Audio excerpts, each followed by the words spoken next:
Hello everyone, welcome to this month's user group webinar. Today's topic is roll-ups made easy. Again, if you have any questions, feel free to type in a question or raise your hand and I'll try and answer them if I can, and if not, I will follow up with you after and send you an email. First I'm going to go through an overview of what roll-ups are, and then I'm going to walk you through how to create one in the PowerPoint, and then after that I will go into the software and actually demonstrate one for you. So a roll-up is basically, it generates a new table of data aggregated over a specific field in the original table, and you can either copy, count, sum, min, max, or average the fields that you're aggregating. And it'll depend on if they're numerical, then you can sum, min, max, or average. Categorical, you can only copy or count. And this new table is unaffected by changes to the source table. And this means that if you make a selection or exclusion from the source table, this will not be propagated to the new table that's created from the roll-up. But you can create selection links and color links between the roll-up table and whatever other tables you have in your project. Most commonly, they're used to find the largest, smallest, or average value for each constituent in a data table. So maybe you want to find total giving of a donor. You would use that to sum up the gift amount, or maybe you want to find the total sales for a company over some number of years. You would use a roll-up. Or another common usage is to find the first or last date of a recurring event. And also another common use is to create a smaller view of a table. So before you create a roll-up in the software, I strongly suggest that you plan it out before completing it. So first, what you want to do is determine what field you're going to roll up on. And in the software, it's referred to as a source key field. So for example, if you want to find, if you have some patient data and you want to find the first date a patient was admitted or visited a certain hospital, you would roll up on a field that uniquely identifies the patient, and usually this is an ID number. In other cases, you're going to have to create your own source key field. For example, you want to find the average revenue of a company for each U.S. region. So you would want to concatenate the company ID number and the field containing the region. After you've decided on your source key field, then you should determine the relationships between the key field and the fields that you want to aggregate. They're either one-to-many or one-to-one. And the relationship will determine what operation you'll do, whether you'll sum, max, copy, etc. So taking the simple example of giving some donations, say you want to find the largest gift that a constituent has donated. So as you can see from the data, for each person, for each name, there's several gift amounts, so that's a one-to-many relationship. Each name has several gift dates, so that's a one-to-many as well. And the name and constituent type is one-to-one because a constituent can only be one constituent type. So you know that you're finding the largest gift amount, so you're going to max the gift amount field. And so each constituent can only be one constituent type, like I said, so you can copy that. Now you might want to bring over the date. So you may think that you can copy it, but actually you cannot. As you can see, since the date is date and name is a many-to-one relationship. If you copy the date, the software will arbitrarily pick the first date of each key source field. So as you can see here, the wrong date was grabbed for John. So you just need to be careful when you're planning roll-ups out and make sure that you think through whether or not you can copy the field or not, because otherwise you'll get misinformation.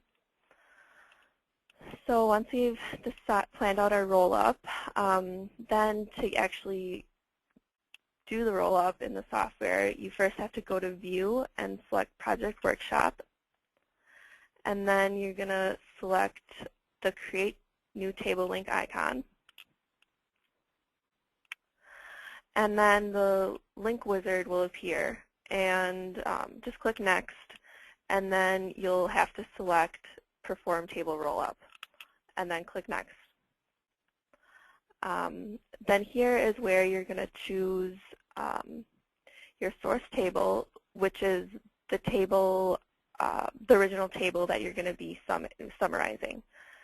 Then you're going to choose the source key field, which is the field that you're going to roll up on.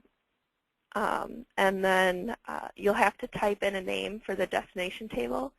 Because you're creating a new table, so you need to create a new name. So I usually call it something unique with roll-up after it. And then once you've done all that, you can click Next. And here is where you're going to specify what fields you want aggregated.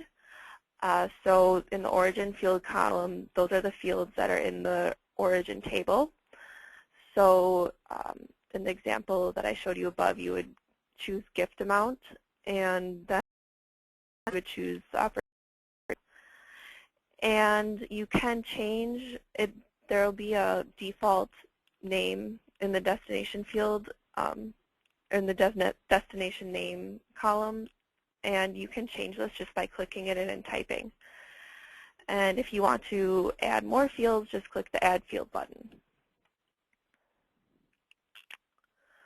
As I said before, numeric data types, you can copy, count, sum, max, min, average. But for categorical fields, you can only copy or count.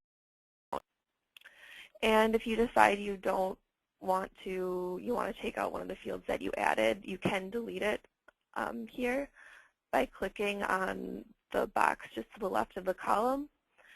And you can delete multiple rows if you need to, and then you just right-click and select Delete Selected Rows.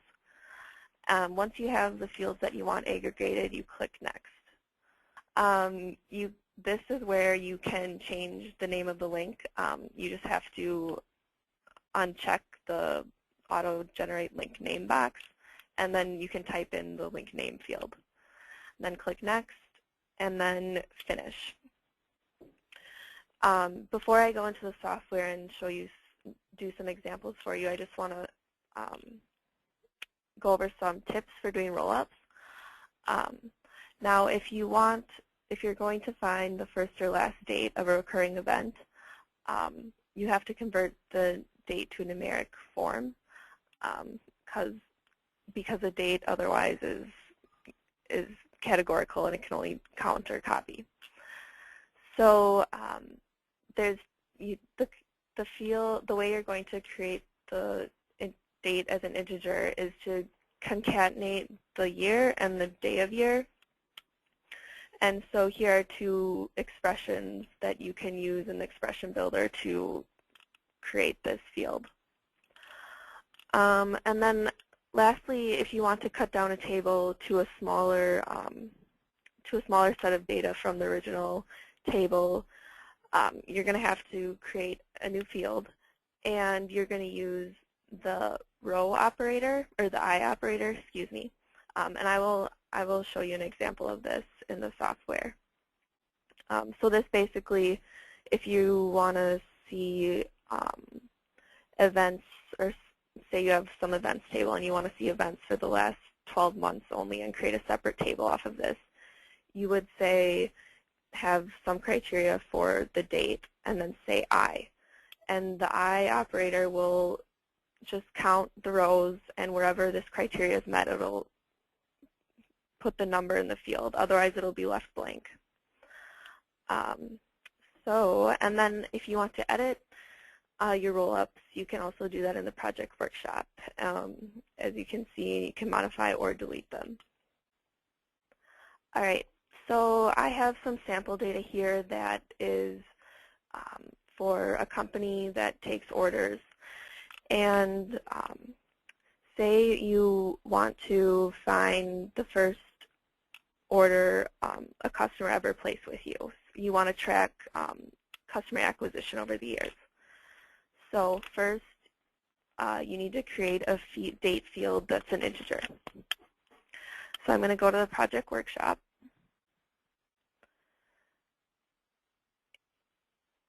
And I see that I already have the date, the year of the order date. So I just need to get the day of year. And you can use the data parser for this. So day of year. Then I'm going to go and calculate this new source key field.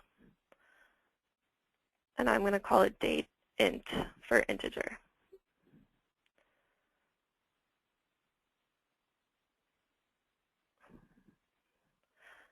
So I'm going to use the int operator. And the date year is a string already. So you first need to concatenate the year and the day of year together. Otherwise, it'll just add it, and you won't have you won't be able to get the min date.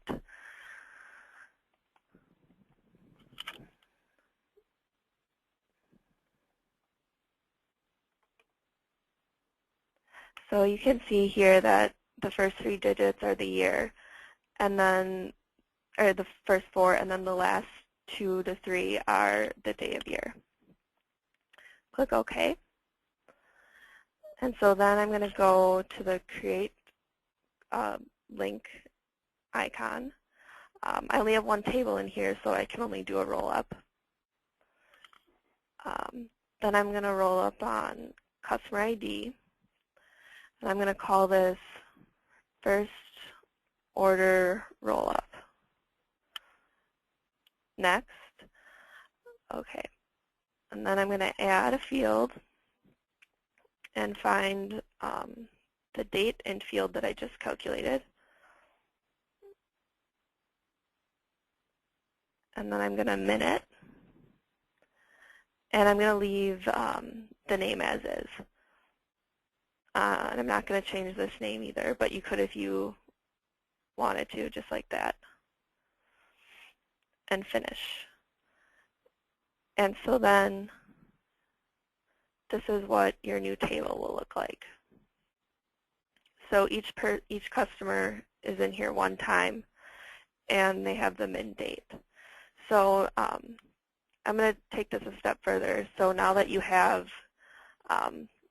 this min date that's an integer, you might be asking yourself, what do I do with it? What I like to do is I copy this min date back to the original table, and then I create a flag wherever that new min date field equals the initial date int.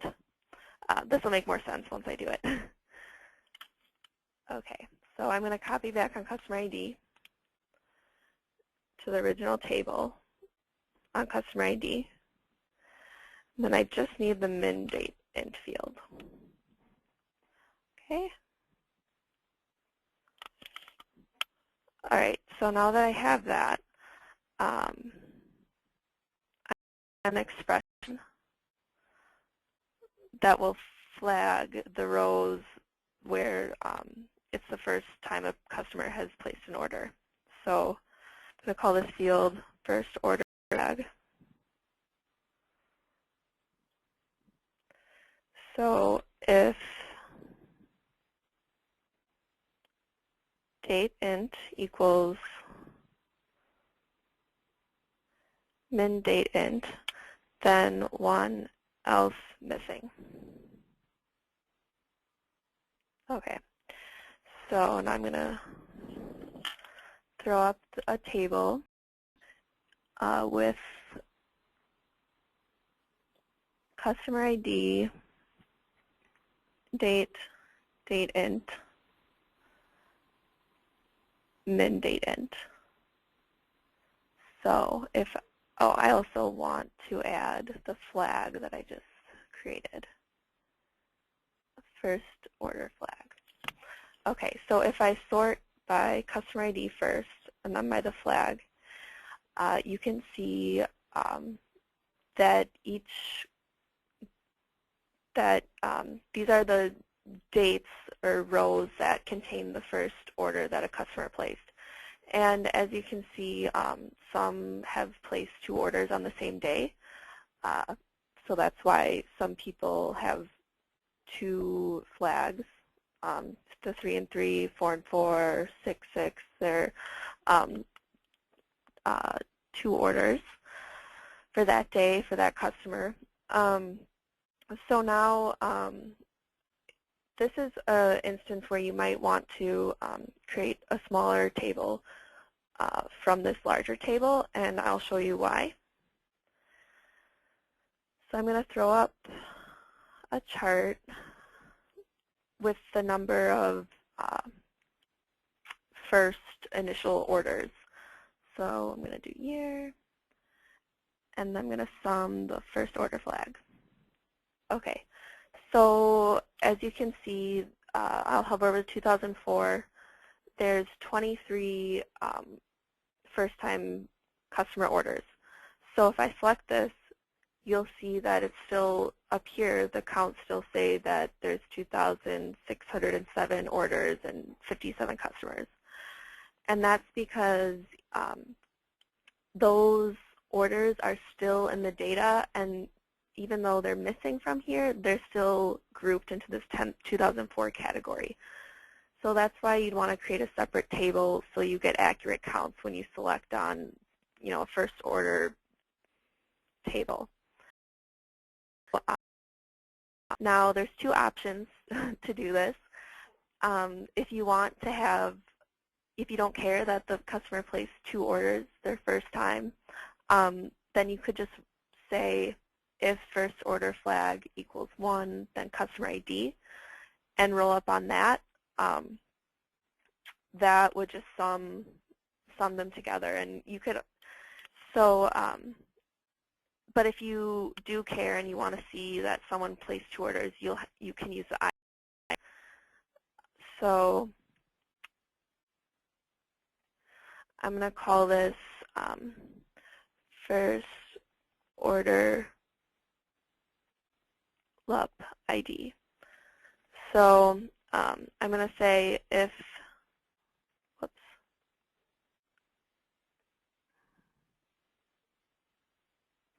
first order flag equals 1, then I. Else missing. All right.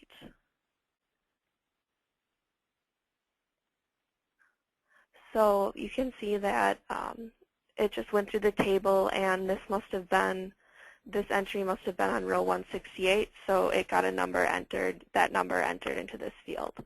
And so this is unique for all the first orders. So if I sort this, you'll see that where there is not, these are subsequent orders, there's no nothing to roll up on.